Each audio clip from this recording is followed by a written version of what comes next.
Hi everyone, welcome to the Tarot Awakening. So a lot of you are regular viewers of tarot on YouTube and contact me for private readings, and a ton of you have reached out to me and are interested in learning all about the tarot and how to read cards as well. So this is going to be a little introduction on the tarot and how you can learn to read tarot for yourselves as well. So the first thing you need to do is, of course, get yourself a deck of tarot cards. The best deck to start with is going to be the Rider-Waite deck. This is the original deck of tarot. This is how it was made originally. And ever since, there have been a lot of adaptations of this deck, such as this one, which I quite like, where the images are still quite similar to the one on this, but the visuals are a little bit different. So what you need, don't get a deck that's very minimal or that just has the numbers on it that aren't very clear, because if you're just learning out the signs, the symbols on the deck is going to be able to help you figure out what's going on. Like in this card where you can see two people coming together, exchanging something with each other. There are a lot of the caduceus here on this card has a meaning as well. The blue color in the background, have a look at the color on the cards as well and what that sort of indicates. Is there movement? Is there water? Are there cups, swords, wands, pentacles? Pentacles are like coins. So all of these symbols have meanings. So get yourself a deck and try to look at the cards, see how it makes you feel, and figure out what that means for you. I do read upright and I do read reversals as well, because I feel like when a card is in reverse, it just gives you a little bit more depth into the reading and it conveys a meaning that you could also get in the upright. But I feel like if you can do reversals, you could get some more messages, maybe some more insight a little bit more easily. But it's completely up to you. All readers connect with their decks in different ways and have different methodologies. There's no right or wrong. You just got to do what works for you. Maybe you could start with upright and then move. Once you feel you've mastered the upright, you could move into learning reversals as well. Yeah, so there are major and minor arcana in the tarot deck. So the major arcana, and then you have the court cards. Like strength is a major arcana, the world is a major arcana, the chariot is a major arcana, and then in the minor arcana you have your suits of wands, swords, pentacles and cups. So that would be an easy way for you to learn as well. You could start with the major, move on to the minor, and then the court cards, which refer to individuals like the kings, queens, pages and knights. So yeah, you could have a look at all of that to start with. There are also some decks that are available where they have the meanings written on the cards as well. So that's really great for beginners. That's how I started out as well. And so once you've got your cards, you've kind of familiarized yourself with the meanings, the next very important step that you need to do is to cleanse your space. You could do this with sage, you could do it with an incense stick. Sage is a great way to cleanse energy. But the thing that is most useful is intention.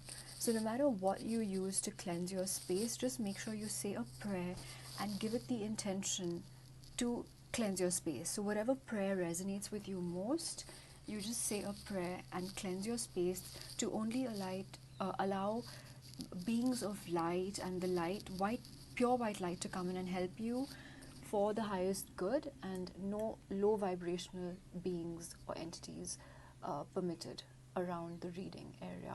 And also protect yourself, shield yourself in pure white light, put yourself in a cocoon of white light, and set the intention before you start your reading. So those are of course very important steps. So after you do that, that's when you start shuffling your cards. So make sure you can write out a little prayer, whatever you believe in, whatever resonates with you, write it out, and say it before you start reading.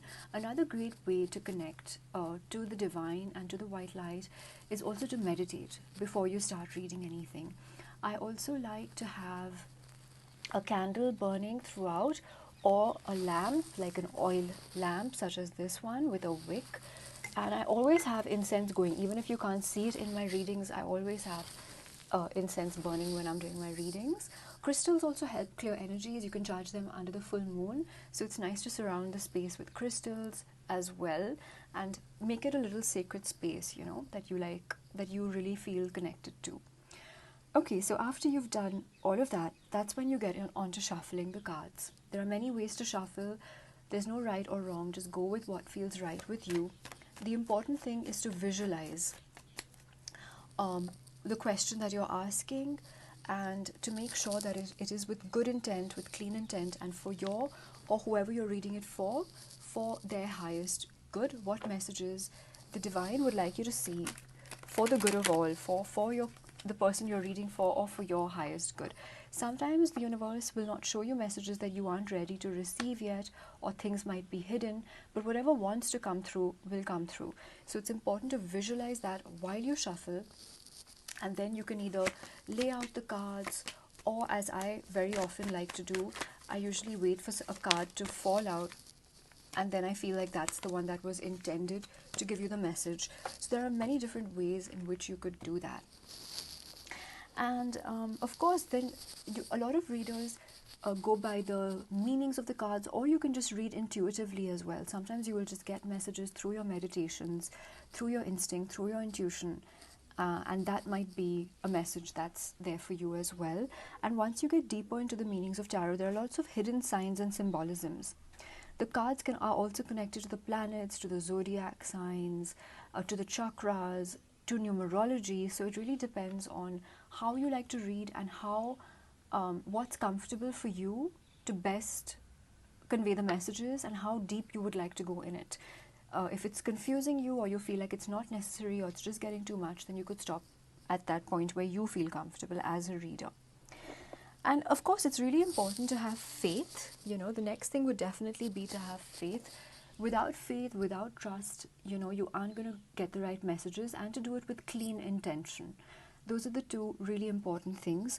And of course, after you end the reading, after you end the session, I think it's so important to just give thanks to your guardian angels, to the divine, to the white light, to whatever higher power, the universe, that you believe in, for coming in and helping you and guiding you on the right path as well. So that's a really beautiful way to say gratitude, and to close the reading out as well. So those are my tips and tricks on reading cards, how to get started with them. I do like to incorporate a lot of oracle cards into my readings. I feel like there's a lot of spiritual messages that tie in really well with the tarot as well, and message cards and all kinds of things. I have a lot of decks. I could show them to you one day if you guys would like. Comment down below and let me know. I will do a video showing you all the decks. And yep, so that was my little short and sweet introduction into how to read the tarot. I hope you guys found this helpful. If you would like more videos, or you want me to go more in depth, do let me know down below. Thanks guys so much for watching, and until next time, take care. For private readings, you can reach out to me down below.